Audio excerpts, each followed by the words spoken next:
Hey, I think we're live. I think we're here on Facebook once again. This is David Blatner from Creative Pro Week and InDesignSecrets.com. And I am here with not just Thomas Phinney, but the Thomas Phinney. And it's such a pleasure to have you on our little Ask the Expert segment here on Facebook. And then going out to all the other media, YouTube and more, LinkedIn. Awesome. It's very exciting. It's Worldwide Network, the CreativePro Worldwide Network. And so again, David Blatner and Thomas Phinney, we're going to be talking a little bit about fonts today because Thomas Phinney is the fonts guy. And not only the font guy, but the font detective. So we'll be discussing what that means in just a minute. But welcome to the show, Thomas. It's great to see you. Thanks. It's good to be here. And yeah, I'm very excited about getting a chance to talk about some of the font detective stuff. I'm both a little bit today, but also more at the upcoming Creative Pro conference, and that's going to be fun.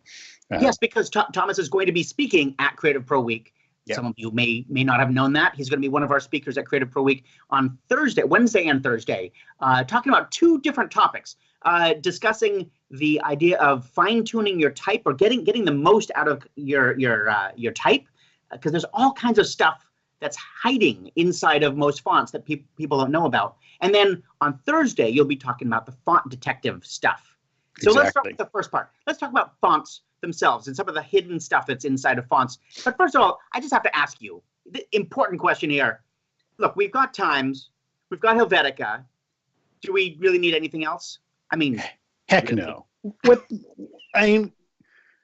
Two fonts should be enough for anybody, really. I think two typefaces. Similarly, you probably only need two different shirts, a t-shirt and a dress shirt. That's all you need. That should be able to get you through life. Two pairs of socks. Yep. Two different styles of socks. We'll let you have multiple versions of each so that you can don't have to do laundry every other day, but yeah. Okay. So it's okay to have multiple versions of Times and multiple versions of. Well, that's another whole question. Yeah, I don't know if I want to get into that. That's painful. But fonts are like clothes or furniture. Do we truly need more? Mostly not. I mean, would the human race shrivel up and die if there was never any new clothing fashions or new kinds of furniture? No. We would survive. It would be okay. Wouldn't be the end of the world. But that said, we like experimenting and new things, and sometimes people even come up with at least slightly new ideas. Yes, just like clothes and furniture, most of the new stuff, at least, is somewhat a remix of existing ideas and so on. Occasionally, someone comes up with something truly new, but at the same time, people like experimenting with new things and so on, and it's fun, and it adds visual interest and excitement when you get to see new stuff. I also I think it was Sarah Heinemann or somebody who was she probably didn't come up with the idea originally, but I really like this idea that she had in her book about how fonts are like voices, and how just like you might use a different voice, a different intonation for a different sort of thing, a more serious voice or a more silly voice, depending on what you're trying to say, you might use a different font as well. So as many different voices as we want to take on, we want those same number of fonts as well. Oh, totally. And I totally buy that general approach. And I think, you can easily come up with awesome analogies for that. James Earl Jones, great voice. But probably that's not the voice you want for a wedding invitation. Right. Unless it's a really scary, doomed wedding. Yes, exactly. Oh my gosh. Actually, I'm sure there are some people right now who are thinking, wait a minute, can he do my wedding invitation? Can he do an audio version of my invitation? That would be cool. So you have this deep background in fonts. I want to just look into that a little bit. Tell us a little bit about how you got involved with fonts and type, and where did that passion come from? Well, gosh, as a kid, I was, a voracious reader, and I think the first book that really clued me into the idea that fonts were a thing was The Lord of the Rings. And in that case, it wasn't really fonts, but language and the writing of those languages. But, Tolkien has Elvish and Dwarvish. And these weren't just different style. They were an entirely different language, but they were also just really unusual. And they sort of woke me up to the possibilities, and I started thinking about that. And then as a teenager, I started getting involved with like local science fiction club and doing the club newsletter. And that was the point where I really started paying attention and way overusing fonts. I did ransom note typography where nice. Ooh, I've got a headline. I've got another font I haven't used yet today. Yeah. yes. But I got over that, luckily. It's interesting that in some ways your interest came originally from not the fonts as much as the glyphs. The idea that there are different languages with radically different glyphs, different character sets. Different characters, yeah. Different characters. Right. Well, can you tell us how would you say the difference? Let's raffle on that for a sec. So a character is like the abstract idea of a given letter. So A is a character. The Greek alpha is also a character. Now, in a given font, they could actually share the same glyph because they look the same. They both look the same thing. But in a given font, they might actually have the same glyph, even though they're different characters, technically. Okay. There are different computer codes for A and alpha and so on. On the other hand, if I have the capital A in Helvetica and the capital A in Times, those are two different glyphs, right? Each one has its own unique set of the actual outlines that make up that particular, that represent that character in that font. So two different glyphs for the same letter. For the same character. Now, what's interesting is I think I would have gotten this wrong. I would have said that if it has its own Unicode number, then it's a glyph. That's character. Right idea, wrong turn. Okay, so you would say character for that. Oh, absolutely. Unicode encodes characters. In fact, today, for all practical purposes, the definition of a character is effectively something that has its own Unicode slot. Okay. Now, I do like this when you were doing this, and it occurred to me that I don't know if I can. Like the A, you were making this A, and I realized I was trying to do my cap A with my fingers. Oh, there we go. And I realized this is the gang sign. This is a font gang sign. I didn't realize that. Okay, so is this our new thing? Yeah. Can people come up to me at CreativePro conference and exactly flash our secret sign? Cool. That's the secret gang sign for font lover. Yeah. Character. Yeah. All right, there we go. So glyphs versus characters, and then there's fonts, and then the whole issue of how fonts versus typefaces, and that's another area where people sometimes say, well, it's just synonymous. Other people say, no, totally different thing. Well, so back in the day, when fonts were, hang on a sec, I should have prepped this, but I only have to open up my cabinet, so I don't have to go too far. All right. Okay. So back in the day when fonts were metal type. Yes. And I just did that upside down, didn't I?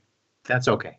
Of course, it's always backwards because it's metal type. Yeah, there we go. But back in the day when fonts were metal type, the idea of a font is that you had a whole case of these darn letters, and that was a font. That all the hunks of metal in that case, which was, so it could be Times, bold italic, 12 point, and that was one font. And then another set of metal letters in a case for 14 point, bold italic, Times. Okay.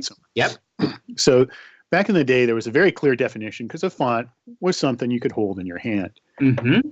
Now that it's digital, it's gotten a little funky.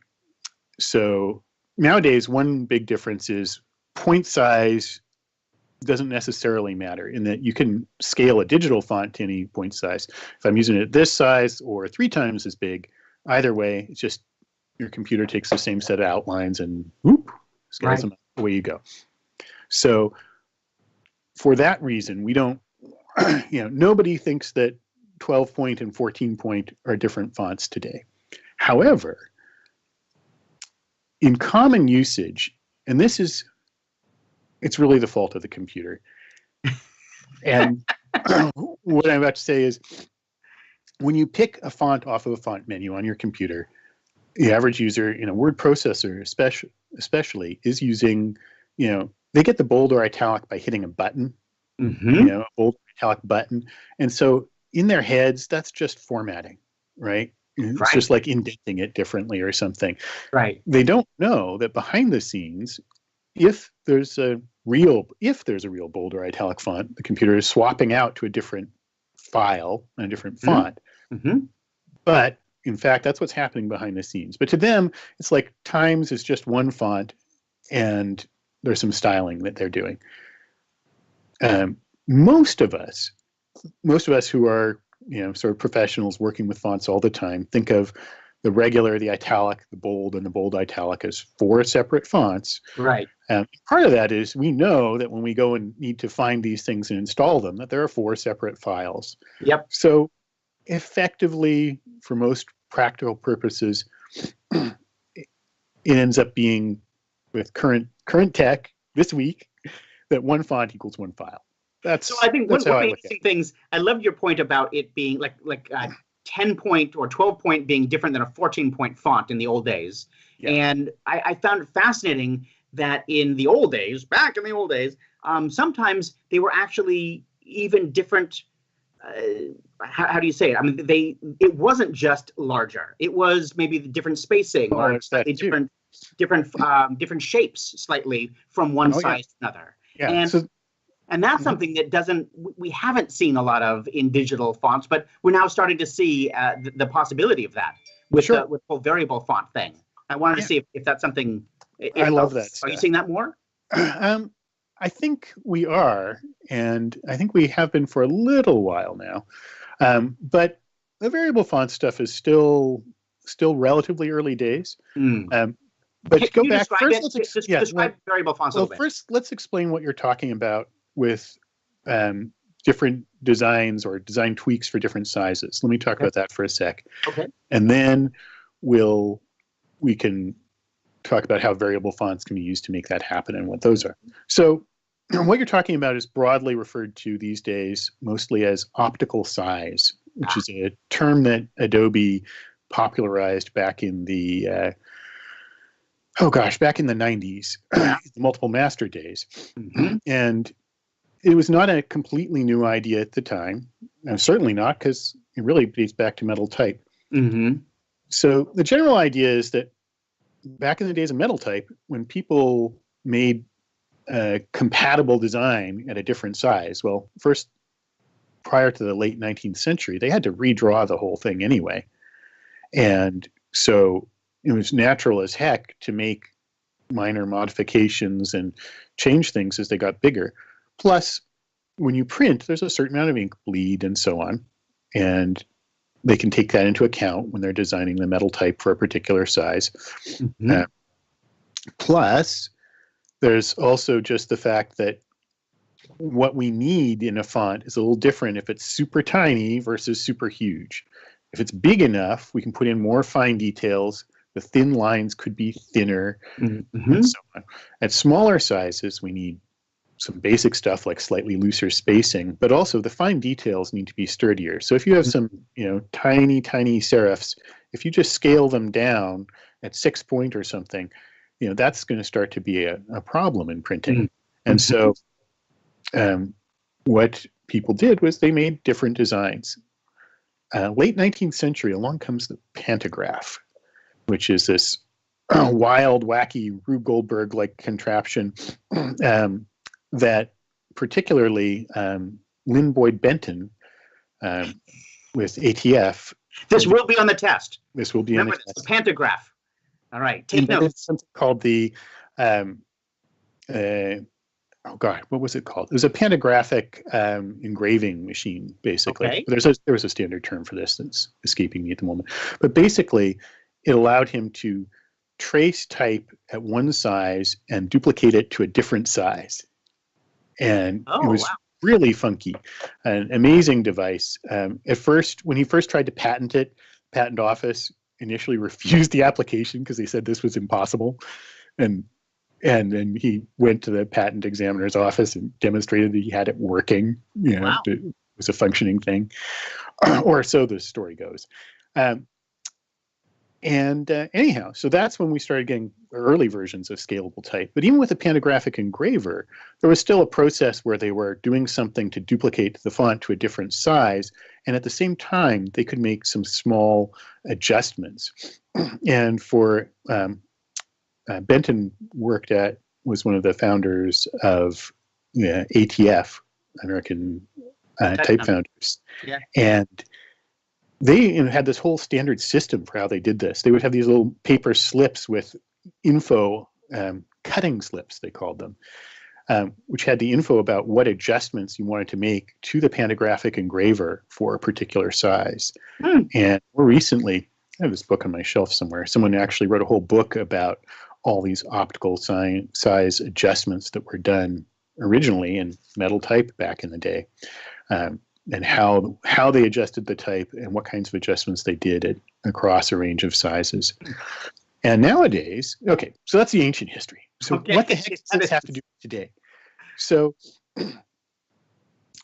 with the variable fonts, what are variable fonts? They're basically a rebirth of a general tech that we actually had 25 years ago, back in the early 90s. Mm-hmm.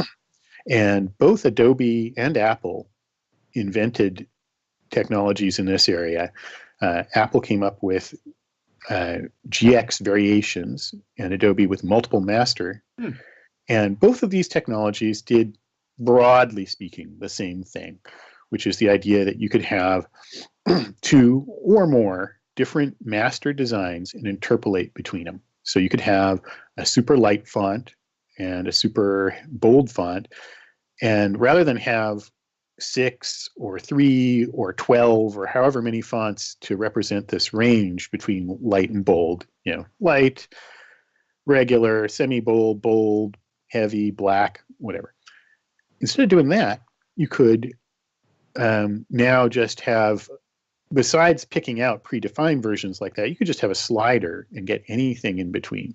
It's like morphing, like taking two different things and morphing them together. Oh, absolutely. Or the blend, that whole blend tool from Illustrator. Yeah. And then being able to I love that idea of having a slider. Like I just need it a little bit lighter. Yeah. Oop, let me grab something. With a font like that, where I've got I think it's Enzo, and I'm going back and forth between the semi-bold and bold, and I can't get exactly what I want. I want it a little bit more bold than semi-bold, but bold is just way too much. It's making me crazy, and I want that slider. I want that slider now. But you could do some pretty crazy and silly things if you wanted to make this work. So this is from my master's thesis, and I went between an upright Roman and a true italic. Yeah, and so this is not just an oblique. It's not just slanting, but there's an actual change of form there. So you're actually taking two different. Yeah. You're taking an italic and you're taking a Roman, and then you're, like you said, you're interpolating them together. Yeah, and of course that required some special magic in terms of trying to make the outlines compatible. And if you look carefully, you'll see some really crazy things going on. So one of the big problems, there's some letters that do not want to do that cleanly. I would think. If you look at the lowercase a, for instance, it's going from the single, the two-story version, like yay, to the single-story version, and that's a problem. So this upper more gang size. This is more. This upper loop has to retreat during the interpolation. Anyhow, that would be very tricky. So more magic, more little slips that you stick in. Yeah. I love that idea that there's all these little slips of paper. When you're doing this, you add that. Back then, there were some limitations on the technology. So my master's thesis was on what you couldn't do with that, essentially, like where it was starting to fall down. And those are problems that we've actually solved with the newer generation of technology with intermediate masters and some other interesting techniques that are kicking around. Now we're starting to see those variable fonts in Illustrator and Photoshop now, right? Yeah. Not yet in InDesign. Not yet. Which is supposed to be like the best typography tool on the planet, right? But we thought so, but apparently no. It's Illustrator and Photoshop. But that said, I just a couple months ago now, I had put in the request that, gee, you really ought to do this, and I got a note back, like I think in public even, from the relevant person at Adobe saying, we're working on this. So good. I would not be surprised if you saw it finally in the next version of InDesign this coming fall. Or maybe sometime before then, because we're not on a completely, rigid time scale on how these releases work. But often they leave the big features till the Adobe Max. The big features usually show up in the major releases, and that's usually around Adobe Max. So that's true. I just need to throw out, I'm going to take a complete left turn on this whole font thing. Because I want to mention something that's very important to me personally, and that is today is Pi Day, right? It's March 14th here in at least in the United States, where we do dates, which is month/day. So we got the gang signs going, so that's there we go, exactly. Pi Day. Good. Pi Day, I get it. Pi Day. Yeah.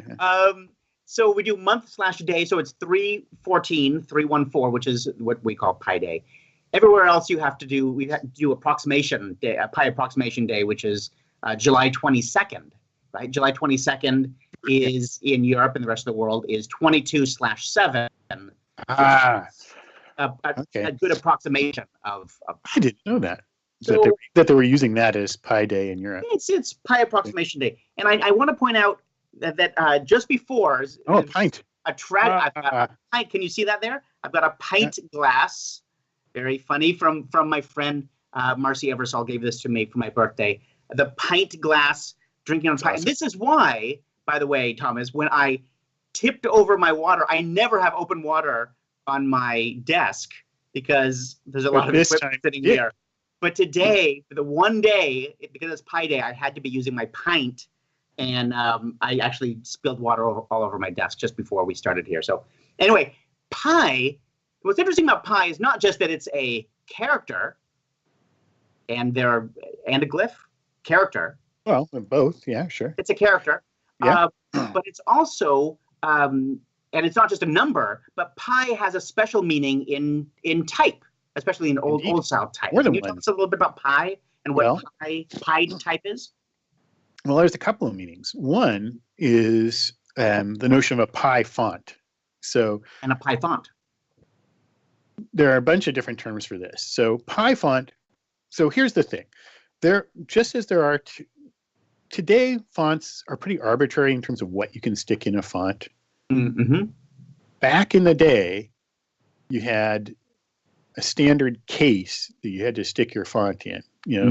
When somebody has each size is a different font, and a printer has multiple sizes and a bunch of fonts, they have a bazillion sets of type. They have to all be organized the same way, especially in those early days when they're manually picking stuff out of cases to set type. Right, little pieces of metal type. Yeah, you had to each character had its own little piece that you had to make sure it went back into the proper place. Exactly. So you had to have the case organized a standard way, which means you had to have a standard character set. Okay. You had a very specific set of characters that was in normal fonts, and it was very rare for something to deviate from that. So normal fonts, at least in anywhere that I'm familiar with, wouldn't have a Pi symbol. Unless you had a separate, maybe Greek font, then that might have it. Okay. However, or a separate math font or something. So since it just evolved that the notion of a Pi font came up, and it was a shorthand for any font that had other symbols and stuff in it that wasn't in a regular font. Okay. And this, at least in the Western world, where we're dealing with similar Latin fonts. So a pie font would be something that has symbols, something that has maybe ornaments in it. You could have symbols or ornaments or dingbats, whatever you want to call them. And we use all these terms today. So somebody once told me that the idea of a pie font came from if you had one of those cases that was so carefully organized with all, every character in the right place, and you dropped it, and it just crashed on the floor. So that's a separate thing. I was told that was pieing your font. Right, that's also true. Okay, but it's just a different meaning. So to be pied type. It's type that's been jumbled in some way. Now, that different meaning probably comes from etymology is uncertain. Okay. I'll put in this disclaimer. My belief is that it comes out this way. When you go to a case, even a nicely organized case that has a pie font in it, unless you know that specific font, you have no clue where anything is, right? Okay, just be searching around. So to be pied, for a non-pie font to be pied is to become disorganized or jumbled. Yes. And one way is when all the type just gets spilled on the floor or gets knocked out of the case somehow. The case gets upended, whatever. Interesting. So that's my theory for where that term comes around. I'm not sure that if there's any evidence for that. I figure it makes sense, but so there are lots of things that aren't true. Well, in general, I'm going to believe your historical knowledge of fonts. I'm not saying that. That's just an arbitrary theory. It's a good one, but you have a lot of you know the history of fonts very deeply, and that has led to sort of almost a whole new career of yours, which is being the font detective. And I wanted to, before we end, we have to end soon, but I just want you to tell us a little bit about this. And I know you're going to go into much more depth at Creative Pro Week. So Thomas Phinney is going to be speaking at Creative Pro Week in Seattle in June about fonts, about how to get the most out of fonts, and about being the font detective. And some of the cases, the real legal cases that you've been involved with, that have to do with understanding the historicity of fonts. Tell us something about that. Sure. Well, it's a funny thing. I had no plan to become or the font detective. It was not like a whole thought out idea. Yeah. But one day back in the fall of 1999,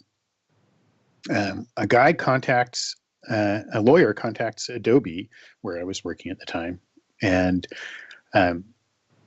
says, "Hey, I need a font guy to look at something because I'm looking at a will that we believe is forged. We're pretty sure it was forged, but we need to prove it. Oh. And I want someone to identify this font." And in fact, I have the letter that he sent me. The beginning. This is it. That was my first case. And what the funny thing is, he contacts Adobe. Adobe contacts manager in the font group. At the time, it was like 25 people, and nobody else was like super excited about this. And I'm like, yeah, sure, I'll talk to the guy. Yeah. And I'm like, hell yes. Hello.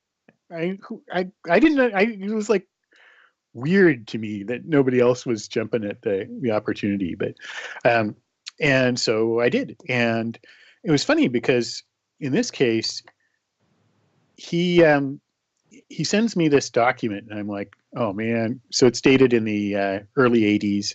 I'm looking at the thing, and it's Times, some version of Times. He sent it's a photocopy. It's not an original.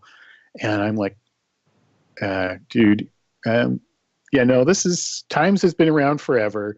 I just do a little thought and thinking, I'm like, okay, the first HP LaserJet came out in 82. 84. Probably. Well, the LaserWriter was 84. 84, right? That's what it's confusing me a sec. Anyhow, so first HP LaserJet was out in 82, so you could get Times even back then. And this document is dated like in that period. So Times existed on laser printers, and so probably nothing there. And I'm like, where's the original of this thing? Because I'm looking at a copy, and I'm like, and it turns out the original is at the courthouse in Monterey. which is only an hour's drive from where I'm living in San Jose. I'm like, oh, would you be willing to cover my time to go out and look at the original? And it's like, yeah, sure. So I go down to the courthouse and I go to the court clerk and all this and get handed the original. I'm sitting in this little cubicle-y thing, like a library carrel kind of setup. Evidence. Forensic, as if evidence. I get to see this thing. And I'm looking at it and I'm like, holy smokes. Because it's not, okay, it's still Times. It's not becoming Times. That's not a problem. Okay. But as I look at the actual print, what I see is that there are some telltale signs of how it was printed. In this case, so it wasn't even the font. It was the fact that it's clearly printed on a high-res inkjet printer. Oh, yeah. Yeah. Now, I'm like, wait a minute. The first high-res inkjet printer was the HP DeskJet. Came out in 87. I bought one. It was awesome, right? It was this like huge revolution when these things came on the market. Yeah, inkjet versus the original lasers. The 300 DPI lasers. Yeah, and 300 DPI inkjets too. And there were inkjets earlier than that, but they, like the HP PaintJet, but it didn't do 300 DPI. It couldn't produce that quality of type. Heck, it didn't even do black. It had cyan, magenta, and yellow cartridges, but no dedicated black. It was really just intended for color graphics, man. Okay. And obviously not even super sophisticated ones at that. So this was not a 108 DPI printer that didn't do black. This was decent res black output, but there was this telltale wicking along some of, how the early inkjets tended to have more bleed. I don't remember that. That was not my strong point. How closely you were looking at this. But you could see this telltale wicking along the fibers of the paper. When the wet ink hit the paper, in some cases, it would just bleed right along the paper fiber. Okay. And in a way that you didn't see that with laser printers. Laser printers, when they print, they get some, and photocopiers too, will do a little bit of tiny speckling outside of the... Because, if you look at it under magnifying glass, you'll see the odd, tiny, tiny fragments of toner outside of the sort of outlines of where the letters should be, but they're smaller, and they don't have this distinctive, hey, the ink just bled along a fiber thing. It's totally different. Right. This is not wet. It wasn't a wet ink. It wasn't liquid. It was a totally different process. So I'm looking at this, and I'm like, holy smokes, this is... and you could also see early inkjet, you could see cases where the print head moving across the paper had sort of smeared a bit, and so there were also occasional, very slight lines, horizontal lines from the motion of the print head as well. And again, a distinctive inkjet thing. So I was looking at this and I'm like, wow, this is like total smoking gun thing. And that was the beginnings of my first case, and I even got to testify about it in court. And so it's like I feel like you're in the FBI, going in and analyzing these documents. And but later cases, it really sounds like it shifted from not just the technology, but that was just one case. Often it's a question of the font itself. And the idea of exploring fonts and when did a font come out? What were the changes in fonts? And a lot of people don't realize, and we started a long time ago talking about sort of making a joke about the many different versions of Times and many different versions of Helvetica. No, that's a real thing. But it's a real thing. And I think it's very important that people understand that there has been evolutions and de-evolutions at times of these fonts. And that totally comes up in these cases. So for instance, with the Bush National Guard memos, there's I will omit his name just for out of decency.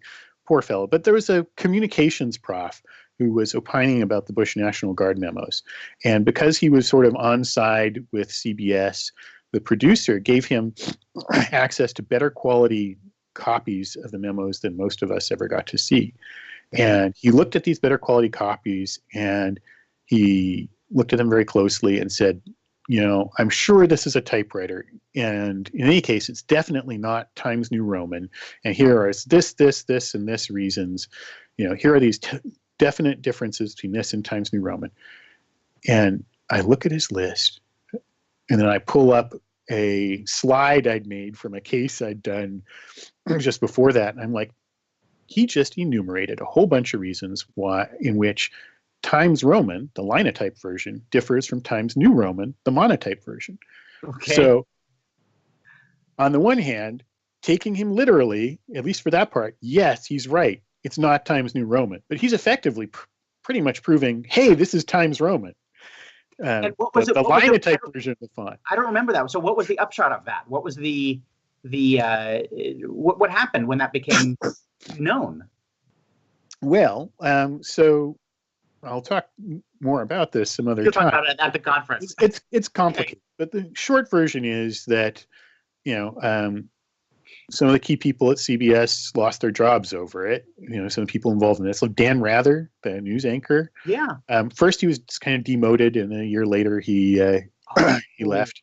And I didn't realize that was connected to Mary Mapes, and the whole thing got made into a movie, but a movie sympathetic to Rather and Mapes called Truth. It starred Robert Redford as Dan Rather and what's her name as Mary Mapes. I did not even know this. You think? I mean, there's the well-known documentary called Helvetica. Yeah. It seems like they should have named this movie, this fictionalized version of this, or pseudo-fictionalized. Kate Blanchett. They should have called this movie Times New Roman. It would have been a huge hit in the design community if they had, if they'd only called it Times New Roman. Yeah. But no, they lost their chance. That was it. Instead, they came up with a movie that I've never heard of. But now I'm going to go look it up. Not a bad movie. It just has the, there's a famous. It's in one of the trailers where Kate Blanchett playing Mary Mapes is saying, "Oh, they just want to talk about fonts and forgeries," and she's really like spitting out the words. No one cares about the truth, and which one might reasonably say, if the key document that you're basing this case on is a forgery because it uses a font that wasn't available at the time in that way, then either you better go make the case on something else, but you can't just say, "Oh, this is just," you can't just brush it away. Right. Basing on a forgery. All right. We better finish this up. We've been talking for a long time. It is always a pleasure talking with you and it always feels like we can go deeper and deeper and deeper. There's always more that we can get into, especially around fonts, because it just goes on forever. But it is great. And I really appreciate you taking the time, Thomas, to come talk with us about this. We will be talking much more at Creative Pro Week in Seattle, June 10th through 14th. We'll be going deep, deep, deep into fonts. So for everyone out there who loves fonts and everyone who loves typography and for whom Times in Helvetica is not enough, we have an answer. We have an answer called Creative Pro Week. Come on down, and we will see you there. And you can question Thomas yourself, get face to face, and say, "How did this work? Why is this working?" Yeah. You can ask me questions about making fonts as well as using fonts. That's right. We didn't even get to that, and your involvement with Font Lab. Indeed, I run a small company called Font Lab, and we make software people use to make fonts. So Calibri, for instance, one of the big fonts keeps on coming up in these forgery cases, designed in Font Lab. Awesome. That is awesome. So if you're interested in making fonts, that will also be a great chance to come down to the conference as well. In fact, we've got a font designer, Laura Worthington, is also going to be at Creative Pro Week this year, and she's going to be discussing the idea of designing fonts, building them, selling them, and more. So that's going to be really exciting as well. All right, Thomas, thank you so much. We better wind this up. And thank you to Erica Gamet, who's in the background, pushing the buttons and making things work. And we'll be seeing you all in Seattle this June. Thank you. Sounds good. Thanks, Bye. guys.